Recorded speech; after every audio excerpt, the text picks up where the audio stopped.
Assalamualaikum everyone. A very happy new year to all of you. Let's discuss about skin barrier repair, which is a frequent question these days because of the winters are going on. Skin barrier repair starts with gentle cleanser and gentle moisturizer. So gentle cleanser क्या होता है? Our skin pH ranges from 4.7 to 5.5. So any cleanser जिसकी range 4.7 to 5.5 है, that's a gentle cleanser.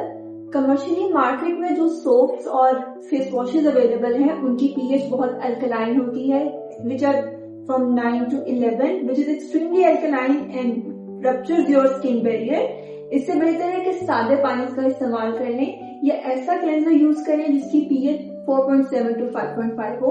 इसी तरह moisturiser जो आप use करते हैं, this should be rich in niacinamide, ceramides or hyaluronic acid, which hydrates your skin, repairs your skin barrier and gives you a glowing skin. Thank you.